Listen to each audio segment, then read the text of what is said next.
Good evening friends. मुझे नहीं पता था कि आप लोग सेकंड वीडियो का वेट कर रहे हो। तो यहाँ पे मैं डेरिवेटिव का जो पार्ट छोड़ के रखा है वो मैं करवाने जा रहा हूँ। तो यहाँ पे भी मैं ब्रीफ इंट्रोडक्शन ही दे रहा हूँ, क्योंकि एक वीडियो मैं ऑलरेडी शेयर कर चुका हूँ मिनिमम मैक्सिमम का, जो आपका सेकंड यूनिट का one of the best part है। सेकंड डेरिवेटिव मतलब जो फर्स्ट डेरिवेटिव का आंसर आता है उसका डेरिवेटिव अगर ले रहे हो तो वो सेकंड डेरिवेटिव कंसीडर होगा। तो सेकंड डेरिवेटिव का नोटेशंस आप लोगों को पता ही है, d square y upon D x square.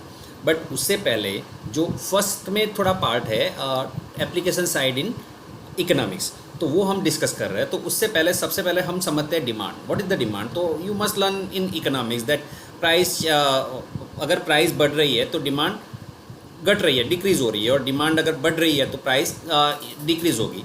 तो other things remain the same, the price of commodity increase in its demand decrease, and the price decrease its demand is increase. तो ये आपका फंक्शन है f is equal to x is equal to f of p, मतलब price के साथ connected है direct, और you can say that p is a function of x. तो वाइसा वर्सा है।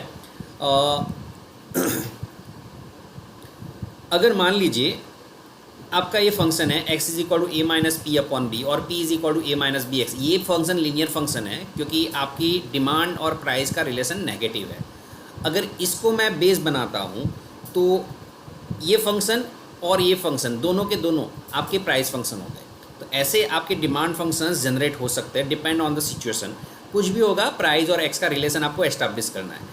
On the other hand, supply. What is the supply? Other things remain the same. If the price of commodity increase, its supply is also increase, and price is decrease, its supply is decrease. तो उसका positive relation होने के है, इस हिसाब से P is equal to A plus BX आएगा। Then third one is cost function, which we have already studied in our SEM 1. So मैंने फॉर्मूला दिया है. What is the cost? So cost is aggregate of all expenditure.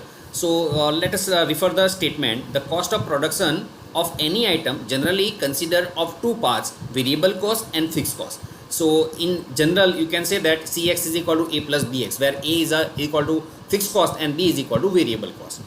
So as the number of units production increase, the variable cost increase.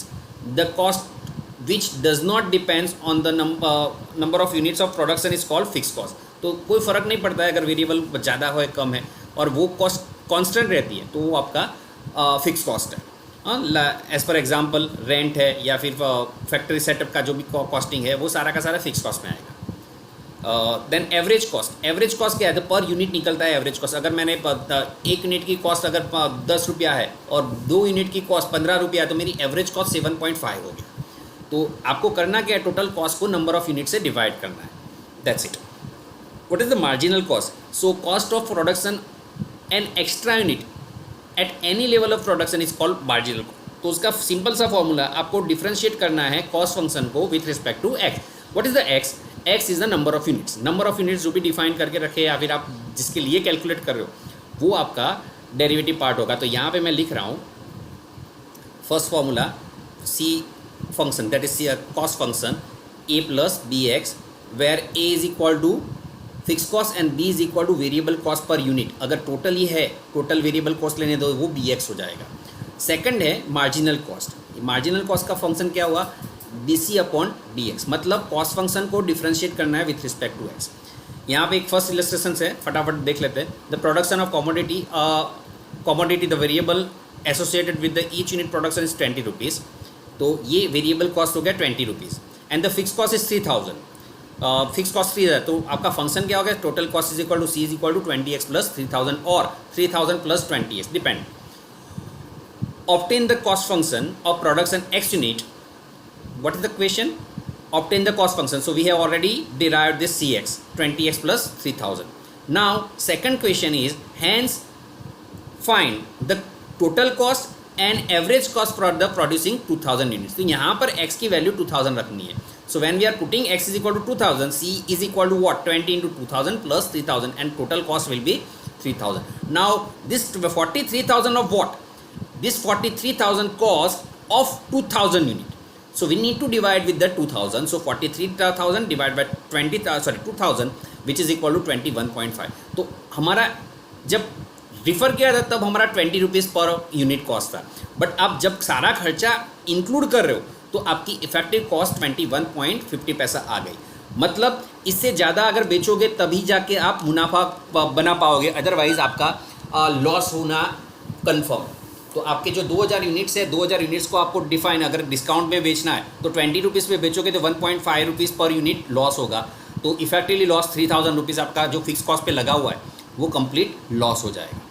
So now let us refer the second question. The cost of manufacturing 400 units pens is 1400 and manufacturing of 600 pens is 1900 if the cost function is linear। तो यहाँ पे clearly mention किया है C is equal to a plus bx। why I am writing C is equal to a plus bx because of it is said that if the cost function is linear। तो linear function का ये रहा fix cost plus variable cost. अब first condition क्या है, 400 pens है तो उसकी कॉस्ट कितनी है, तो 1400। तो 1400 कॉस्ट हो रही है 400 पेन्स की।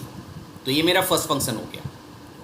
सेकंड फंक्शन है 1900 कॉस्ट हो रही है कितनी पेन्स की, तो 600 पेन्स की। ए प्लस 600 बी। तो ये दो इक्वेशन सॉल्व करने से हमको ए एंड बी मिल जाएगा। कैसे, तो यहाँ पे मैं सब्ट्रैक्ट कर रहा हूँ second equation minus first equation, therefore which is implies equal to 500 is equal to A minus A 0 हो गया और ये 200 भी हो गया। तो b इज इक्वल टू क्या हुआ, तो 500 divide by 200 is equal to 2.5 और ये 2.5 किसी एक इक्वेशन में रखेंगे, यहाँ पे रख रहे हो तो ये 2.5 25 इंटू 40 कितना होगा, 1000 होगा। तो a इज इक्वल टू 400 आएगा। तो a इज इक्वल टू 400 आएगा। ये आपका कॉस्ट फंक्शन हो गया। C X is equal to, now it become 400 plus 2.5x। now we can deal with the n equation if it is there। okay, find its exact form। मतलब हमने exact form निकाल लिया, cx is equal to 400 plus 2.5x and also find the cost of manufacturing 1000 pens। अब 1000 pen में क्या करना है, तो हमको 1000 pen x is equal to 1000 लेना है। तो c of 1000 is equal to what, 1000 into 2.5, तो 2500 हो जाएगा। 2500 प्लस 400 तो ये हो जाएगा 2900 हो जाएगा आंसर। 2510 करता 125 ओके सही है। हाँ चेक कर लेते हैं इसका आंसर वही है कि अलग है। तो ये आपका क्वेश्चन हो गया। If the cost function, next back to back फटाफट, if the cost function is C is equal to this then marginal cost and average cost. तो यहाँ पर आपको मार्जिनल कॉस्ट के लिए डिफ्रेंशिएट करना है और एवरेज कॉस्ट के लिए डिवाइड करना है। मार्जिनल कॉस्ट, तो कॉस्ट फंक्शन है x cube plus 7x square plus 5x plus 200। तो यहाँ पे मैं दो क्वेश्चन एक साथ करवा देता हूँ। तो पहले तो मार्जिनल कॉस्ट का फंक्शन में मेरा क्या होगा, d c upon D x. तो यहाँ पे आंसर आएगा 3x square plus 14x plus 5। Clear, ये मैं ज़्यादा एक्सप्लेन नहीं कर रहा हूँ, आपको इतना पता होना चाहिए तभी जाके आपको समझ में आएगा। अगर क्वेश्चन होता, what I am telling you, if the question is there like what will be the marginal cost when x is equal to 5, तो यहाँ पे मार्जिनल कॉस्ट पे आपको अप्लाई करना है x इज इक्वल टू 10 ले लेते, चलो x इज इक्वल टू 5 की जगह पे, तो ईजी रहेगा। तो ये क्या हो जाएगा 300, ये कितना हो जाएगा 140 और ये कितना हो जाएगा 5 का 5 रहेगा। तो 440 पर प्लस 5 तो 445 आपका आंसर आता है। ये मेरा एडिशनल क्वेश्चन हो गया, ये आपके इलस्ट्रेशंस में। Now what is the next question, average cost. Average cost में क्या करना है, कॉस्ट फंक्शन आपका ये रहा। तो एवरेज कॉस्ट का फॉर्मूला क्या है, c अपॉन एक्स। तो c अपॉन एक्स में आपको एक्स क्यूब को x से डिवाइड करोगे तो एक्स स्क्वायर आएगा, एक्स स्क्वायर को x से डिवाइड करोगे तो x आएगा, x को डिवाइड करोगे तो 5 आएगा और 200 डिवाइड विथ x आएगा। तो ये आपका एवरेज कॉस्ट हो गया। क्लियर, अगर पूछा गया होता कि average cost particular x is equal to 9 के लिए, फिर x इज इक्वल टू 10 के लिए कितना है, तो फिर आप उसमें x की वैल्यू अप्लाई कर सकते थे और कर सकते हो और फिर डिराइव कर सकते हो। तो यहाँ पे बैक टू बैक वही क्वेश्चन है, तो आप देख लेना इलस्ट्रेशंस में जो जो क्वेश्चंस दिए या फिर एक्सरसाइज में जो जो क्वेश्चंस है इसी तरह से सॉल्व करना है।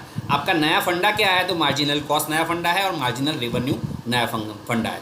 तो मार्जिनल रेवेन्यू समझने से पहले आपको रेवेन्यू फंक्शन समझना जरूरी है। What is the revenue function? So revenue function is the total collection, basically layman language. हाँ, तो यहाँ पर जो स्टेटमेंट दिया है, a firm interested in maximize its profit, तो प्रॉफिट में बिलोंग करेगा, बट बिलीव करेगा, मगर प्रॉफिट क्या है? तो रेवेन्यू में से कॉस्ट सब्ट्रैक्ट करोगे तब जाके आपको प्रॉफिट मिलेगा। तो यहाँ पर the total revenue function may be expressed as function of either price P into demand X. So it is more convenient to express it as function as of demand. P is equal to fx and R is equal to x into fx. तो R is equal to क्या होगा? Finally P into x होगा। तो P मतलब selling price and X मतलब number of units. तो यहाँ पे देख लीजिए, यहाँ पे लिखा है total revenue may be defined as total receipt of the firm in its sales. हाँ, तो मैंने जो बोला टोटल इनकम, तो ये आपका टोटल रेवेन्यू होगा। It obtained by multiplying P with the number of sold units X। तो ये आपका रेवेन्यू फंक्शन है। फिर एवरेज रेवेन्यू और मार्जिनल रेवेन्यू आएगा। तो एवरेज रेवेन्यू बहुत क्लियर है। रेवेन्यू फंक्शन क्या है, सबसे पहले देख लीजिए, P इंटू एक्स है। तो एवरेज रेवेन्यू क्या होगा? तो एवरेज रेवेन्यू क्या होगा? Revenue divide with x. तो पी एक्स आपका फंक्शन है, डिवाइड विद एक्स करोगे तो एक्स कट हो जाएगा। तो एवरेज रेवेन्यू क्या होगा? आपका सेलिंग प्राइस जो भी है वो ही इट्स एवरेज रेवेन्यू। तो आपके लिए बहुत क्लियर हो गया, average revenue is equal to P. Then what is the marginal revenue? Marginal revenue मतलब first derivative of R with respect to X. तो D R upon D X is your marginal revenue. यहाँ पे देखिए, marginal revenue is equal to D R upon D x. तो आपको differentiate करना है। यहाँ पे क्वेश्चन है back to back, if the demand function of commodity is P is equal to 40 minus 3x, find the marginal revenue. तो ये इसको पहले कन्वर्ट करना पड़ेगा R में। R is equal to what? P into x. P is equal to what? 40 minus 3x। तो 40 minus 3x into x. Now let us expand the bracket, 40x minus 3x square. Now if we are differentiating this dr upon dx, now marginal revenue is equal to dr upon dx, so which is equal to 40 minus 6x. so answers मिल गया आपको। तो उसी तरह से आप marginal revenue find कर सकते हो। यहाँ पे अगर ये क्वेश्चन को हम क्लब कर दे, ये क्वेश्चन क्या है? डिमांड फंक्शन दिया है x is equal to, x को पहले p में कन्वर्ट करना पड़ेगा। हाँ, x is equal to 100 minus P upon 2 है ना, तो पहले 2x is equal to 100 minus p होगा और P is equal to 100 minus 2x होगा। तो ये आपका P फंक्शन हुआ, फिर R में अप्लाई करना है और फिर जाके आपको R मिलेगा।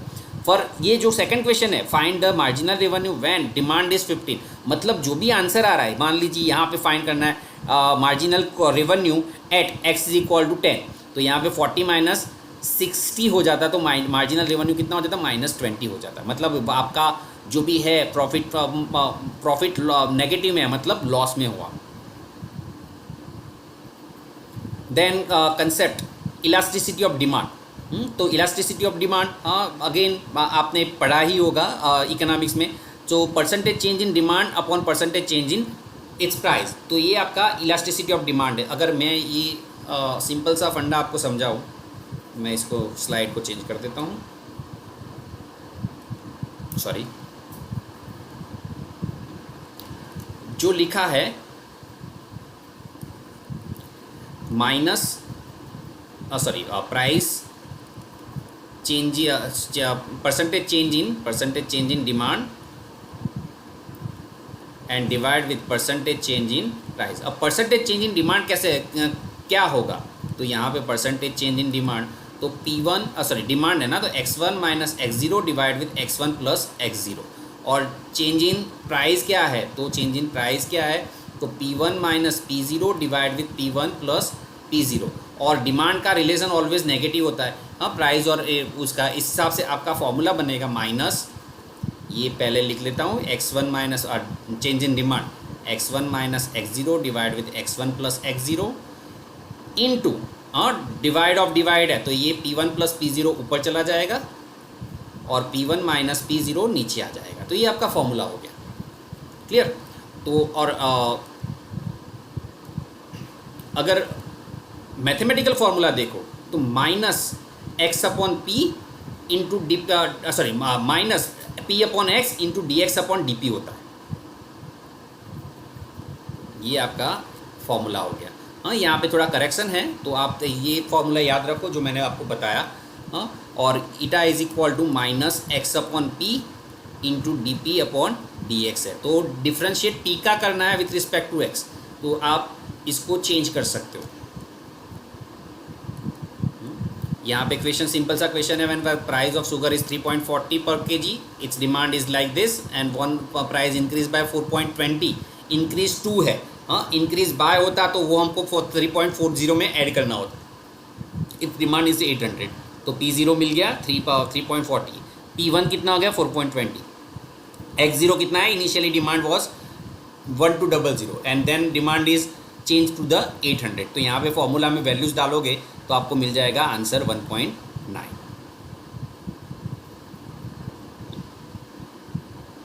तो इसी तरह से इलास्टिसिटी ऑफ सप्लाई भी है, तो उसका फॉर्मूला सेम रहेगा but negative sign negative sign को इग्नोर करना है क्योंकि प्राइस और सप्लाई का रिलेशन पॉजिटिव होता है। तो फॉर्मूला सेम रहेगा बट चेंज क्या आएगा, नेगेटिव साइन नहीं आएगी। अब इसका इंटरप्रिटेशन आता है। यहाँ पे एक क्वेश्चन ले लेते हैं। The demand function of commodity x is equal to like this 50 plus p minus p square, then calculate the elasticity of demand when price of commodity is 5। तो पहले तो हमको इलास्टिसिटी ऑफ डिमांड निकालना है। Elasticity of demand निकालने के लिए पहले D X upon D P निकालना पड़ेगा, क्लियर। तो वो आ गया 1 माइनस 2p, 1 माइनस 2p कितना है, p is equal to this, तो ये -9 हो गया। x इज इक्वल टू जो वैल्यू है, क्योंकि यहाँ पे x और p दोनों को निकालना है ना, तो पहले x की वैल्यू भी निकालनी पड़ेगी। x का फॉर्मूला ये रहा, तो p की वैल्यू निकालो, 5 रखो तो ये 30 आ जाएगा, p की वैल्यू 5 है। तो अब जाके वैल्यूज आप सप्लाई करोगे तो आपको ये आंसर मिल जाएगा।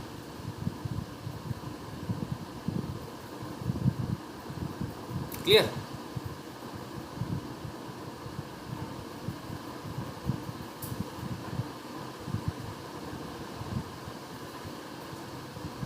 ये मैंने फॉर्मूला गलत लिखा है, मैंने पहले सही बोला था, पता नहीं, हाँ